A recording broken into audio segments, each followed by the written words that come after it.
Hey everybody, this is a quick warm up that you can do before any yoga class, any fitness class, any movement at all, like a walk, run, or bike ride, or just something to kind of get your body moving.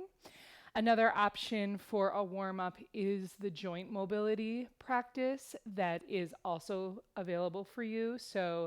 Um, Either or both combined will help your body start to be mobilized before you start to put impact or intensity into the body. So let's get started. We're going to kind of start at the center, unlike the mobility practice where we start top down. Widen your feet just a little bit. Toes can turn out slightly, as that's how most people stand. And then, with your arms hanging by your side, start to take deep breaths in and out through mouth or nose. It really doesn't matter.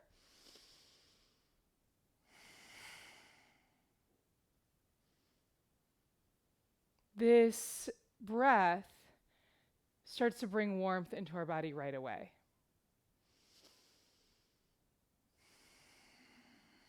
So, intentional deep breaths is a great way to start the process of warming,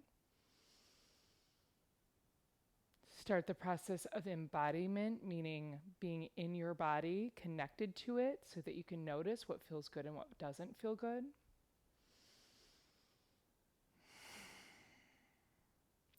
So I want you to keep going, and I want you to start to inhale and expand your rib cage a lot. So really your diaphragm, but it might feel like it's your rib cage or your belly. And then on your exhale, I want you to firm up your core muscles from the lowest layer to the top. Inhale, expand.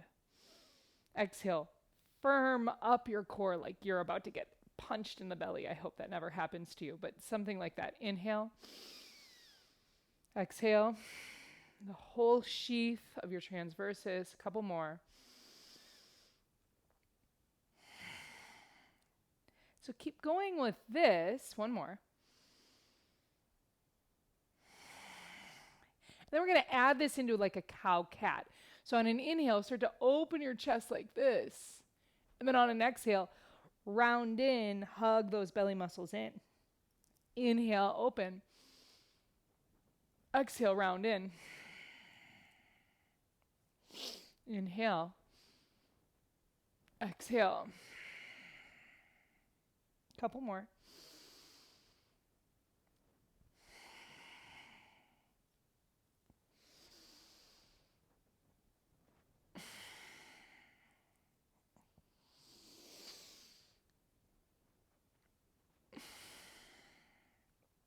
Good. Now we're going to start to add a little mobility. So on an inhale, open, and then you're going to kind of round your body. So it might feel a little weird at first. Just do that a couple times in one direction. Inhale, and then round your body.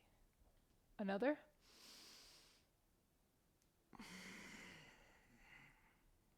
One more. Same direction. Good. Other way. Inhale. Round your body the other way. Inhale. Round your body. So hips and shoulders are involved here. You can almost lift off the heels if you want. Inhale.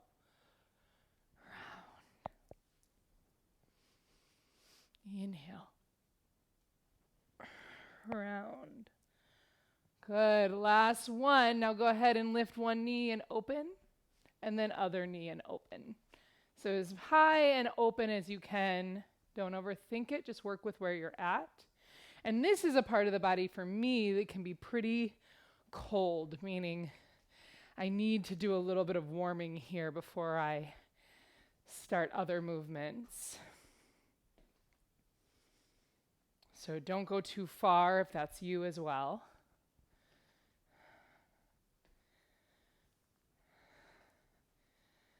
Great. And then we're going to take your two thumbs, hook them with each other, ground your feet. Inhale, stretch your arms up, and then arms overhead, pull your hands apart from each other. So your thumbs are locking the hands, but your shoulders should feel some heat, some energy as you're pulling your arms away from each other. Pull your belly in here, lengthen your trunk, but soften your shoulders as you pull the hands away. Take another breath.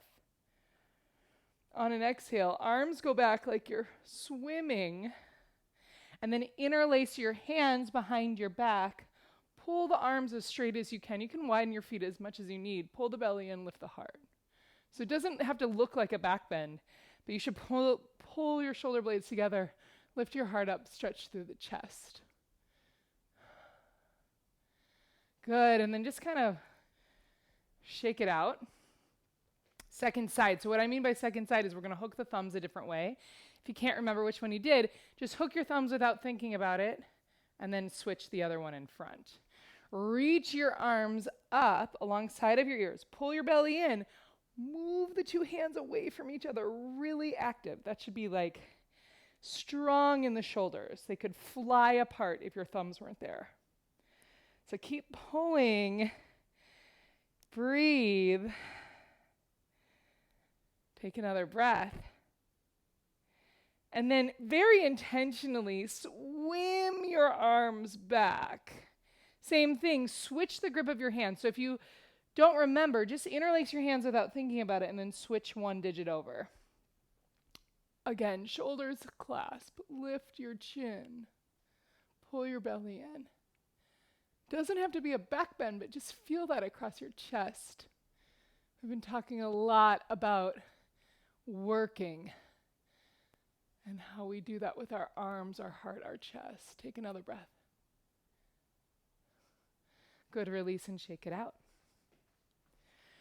Lift your right foot, hold the foot, and stretch the knee towards the ground where your heel would be. If you need to stand at a wall or a chair. Release. Other side. Pull the belly in, drop the knee down.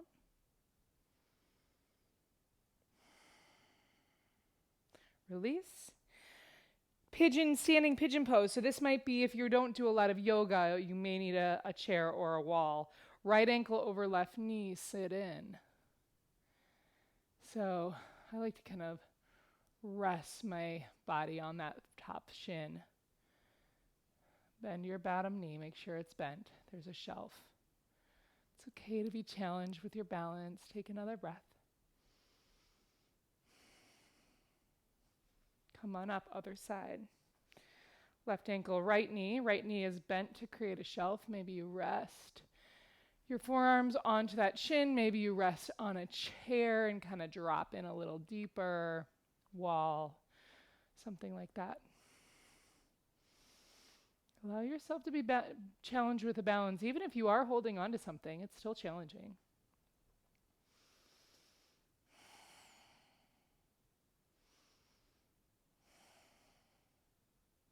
Good, come on up. Step the feet.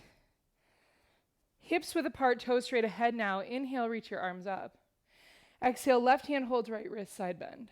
Look up.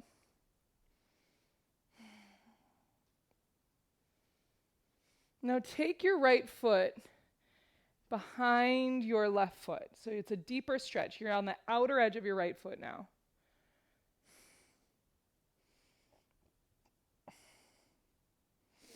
Good. Lift up. Keep your legs crossed and slide your right ankle directly behind your left.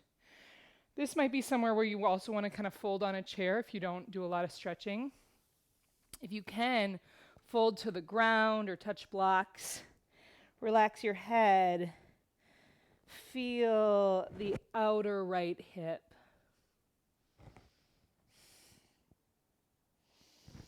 There's a yoga studio in New York and San Francisco that calls this the OMG pose.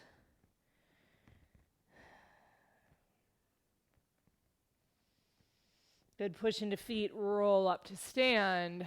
Feet are hips width, toes straight ahead. Side bend, reach your arms up. Right hand holds left wrist, side bend. So start here. We always start at the beginning. You don't need to jump ahead. See where your body's at.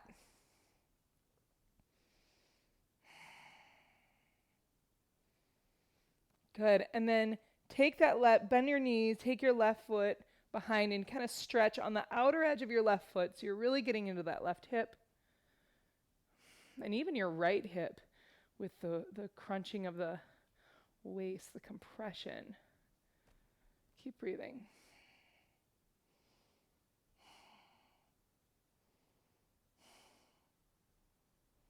Good. Come out of the side bend. Slide your left ankle directly behind your right. Fold onto a chair, maybe the wall if that's what you've been using, or blocks, or straight to the ground. And let that left hip and the back of both legs open up slowly.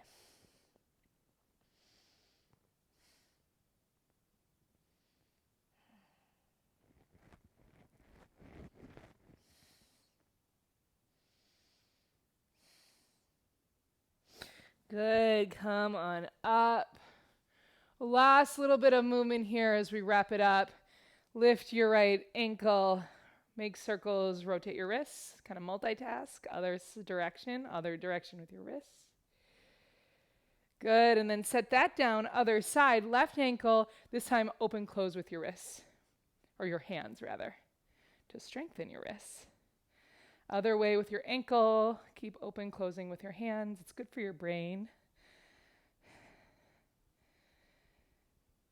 Final breath. Land your feet. Inhale, reach up. Exhale, let it go. So that might have felt really good. That could be your movement for today, or you're ready for something else. Thanks so much for being